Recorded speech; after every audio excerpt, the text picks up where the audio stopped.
What's up guys, Mr.Wednesday here, back at it with another video. First of all, I wanna just really quickly shout out Warlord who made this video possible. As you could have seen from the title, it's a champion showcase. We'll be discussing a Sacred Order legendary called Glicia SOULGIDE. So, first of all, defense legendary. Attacks one enemy, 30% chance of placing freeze. Also applies debuff spread, taking one random debuff from target and placing it on all enemies under freeze. Then we have attacks all enemies, places 25% weakened for 2 turns. Also steals one random buff from each enemy under a freeze debuff. So actually, the order of the skills, as you can perhaps see when we get to here, is you actually want to use A3 and A2 or not. It's gonna be depending on what you want to do with her. Now, A3 places block debuffs on everyone, also has a 60% chance of placing freeze on all enemies for 1 turn, fills this champion turn meter by 50% for each freeze debuff placed by this skill. And then we have this champion skills cannot be placed on cooldown. Whenever an enemy tries to put their skills or ally skills on cooldown, places a freeze debuff on that enemy, also has a 50% chance of denying the cooldown increase effect. Now, there's a bit of RNG here, don't get me wrong. The thing is, the freeze cannot be blocked or resisted. So, technically, you can definitely just build her with 0 accuracy if you just want to use her as a tank slash, to some degree, I'm gonna say Warlord counter.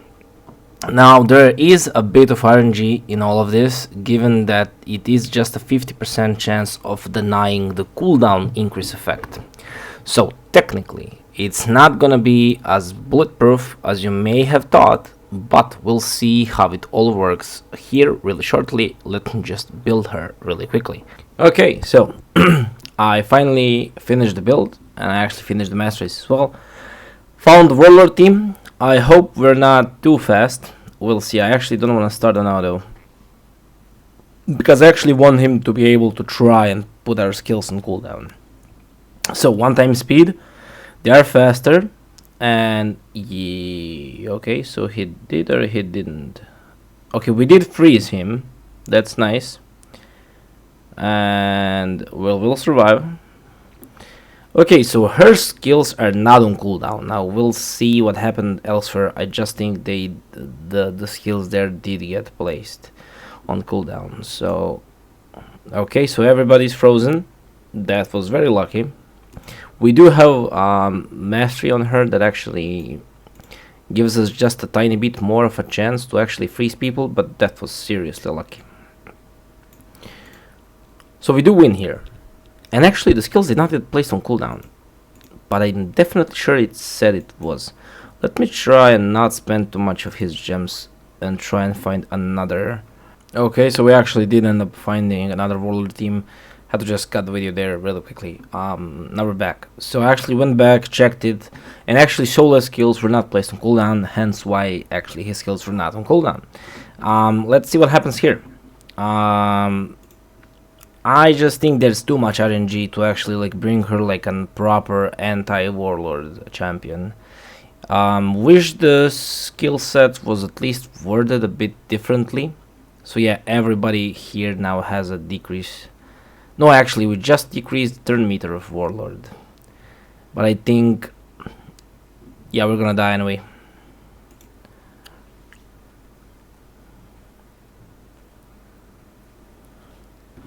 Yeah, so his skills are not on cooldown, and we will die.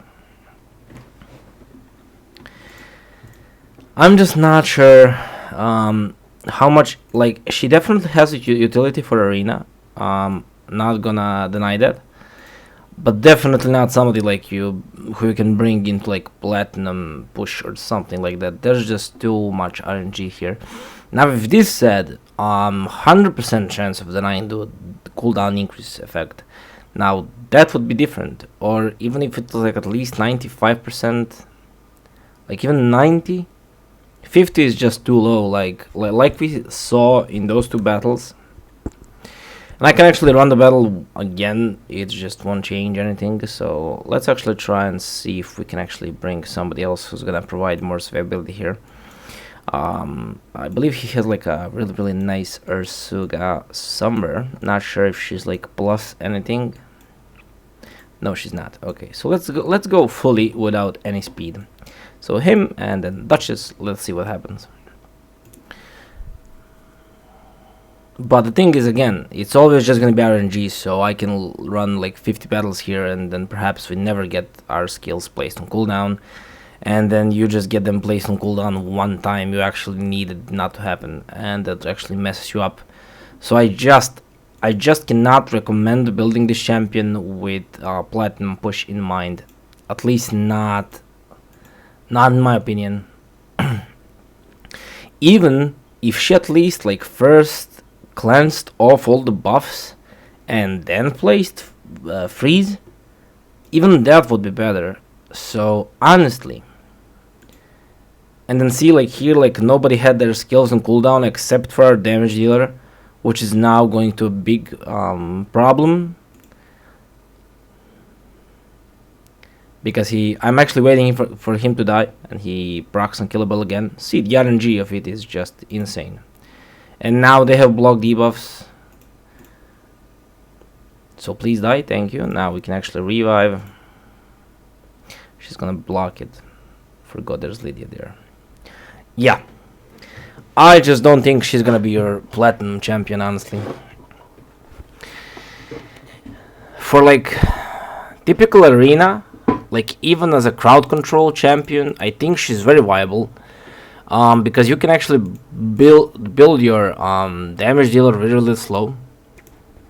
I'll explain here shortly why I think that. So let's just find her. So force affinity, where are you at? So first of all, nice passive, not gonna lie. Plus 60 resist, not bad. Now, what you can do is go in with freeze. Now there's a 60% chance of placing freeze here. So not 100%, still not sure if I would recommend her. She's not bad though. With the mastery over here, we now get that to 70%. Now 70% isn't bad at all. And actually, let me check. So actually it's now 85% when also booked. So 85% chance of freezing somebody. And then if you make her fast enough, she can also come back for the weekend.